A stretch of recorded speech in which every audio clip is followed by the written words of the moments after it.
Right, we've got the Phi Maestro 2 light. Got a very slender, slim riser system, very long, looks like quite a long speed bar travel. We have a nice bridge system for back riser steering on acceleration. You can see here, those are the A lines, your main A lines, and these are your main B lines. So incredibly lightweight line set. I'm sure they tested and will hold the weight, but you must be careful with this kind of wing. This is super light. Looking around to the leading edge here, you can see it's super lightweight construction. You have just a little rod here, which is just halfway across the cell, and then the leading edge rod just goes around. It's as short as it could be and still have some effect. And then on the bottom surface there's no reinforcing here at all. It's just this little rod. So it's really, really minimalist. Fairly narrow leading edge. A little bit of a step there. But you can see the lines, the top, super, super thin. So built for ultralight, and you must be careful with this sort of wing when you're on a rocky launch, tough terrain. Take care.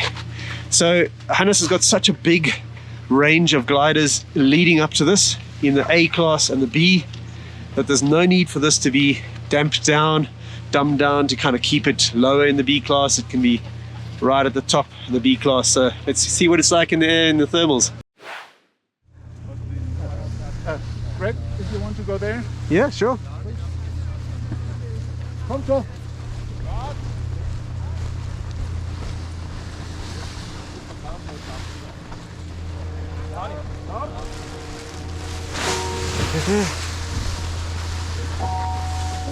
Oh, oops. Speed risers, speed brake riser system. Thank you. Yeah. Start.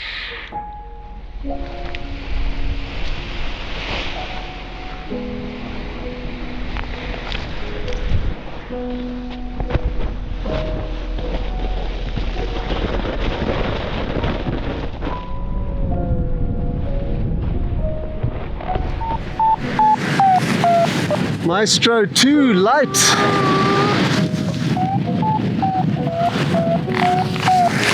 So we've got a high B. High B.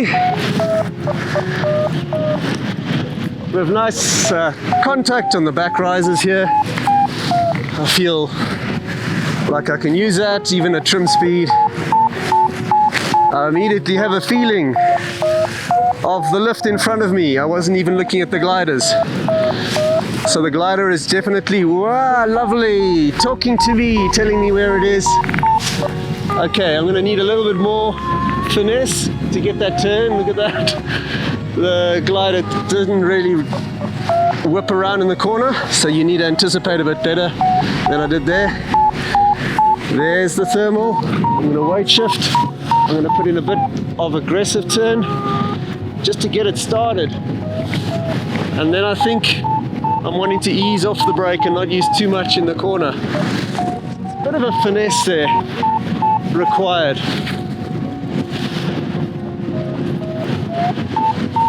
It feels like you need to be aware of your airspeed. So it's definitely for a high B pilot. The brake is light. And this is what I remember from the Maestro 1. Once you've found your position for that thermaling turn, you can pretty much leave the outside alone. I'm leaving my hand in one place, and round she goes. It's not, there's a little bit of information there, but it's not being upset.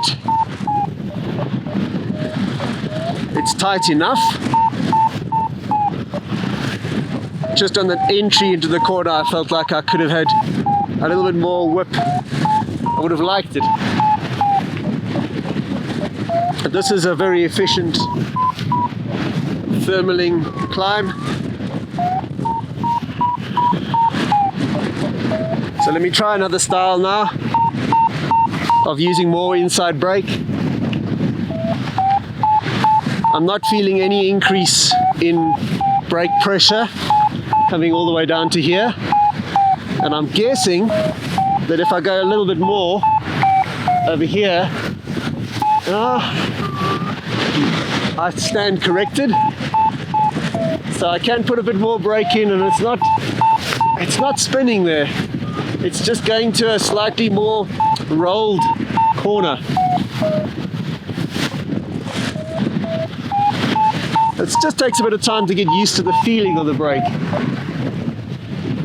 So I'm going to try now thermaling with like fairly hard brake, a lot of brake. Flying slower than I normally would, just to get a really tight turn and just to test the wing.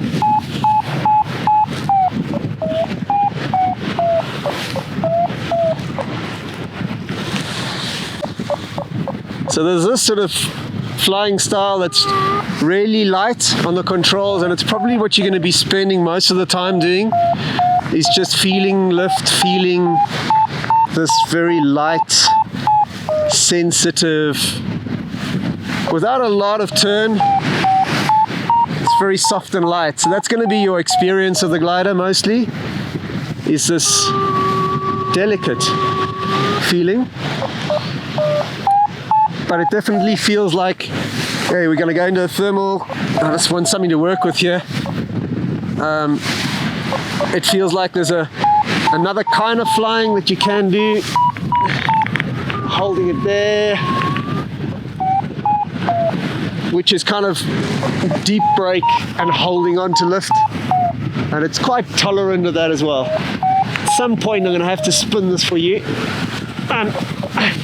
It took quite a lot. It didn't happen by surprise. So that's good. It's a good combination. You might find, because of that long brake position, it might be nicer to fly with a little wrap like that, the half wrap, for command.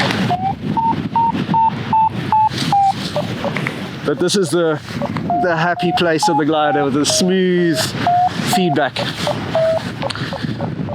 So yeah, I'm getting good feedback. I'm getting I really should go to the valley. I just want to go and fly and go around on the peaks, but I need to keep on testing wings for you guys. But it feels lovely. I'm enjoying flying this. I'm going to try and just fly along without putting any active flying input in. I'm going to go through this thermal area and just see how much you have to do.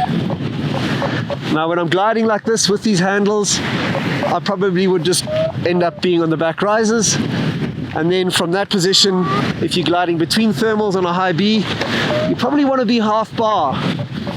This is your happy sort of gliding transition position, a little bit accelerated, and that gives you that play for catching pitches and doing the minor steering.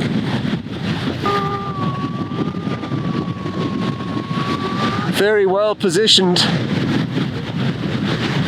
I mean, I know the area is a little thermic.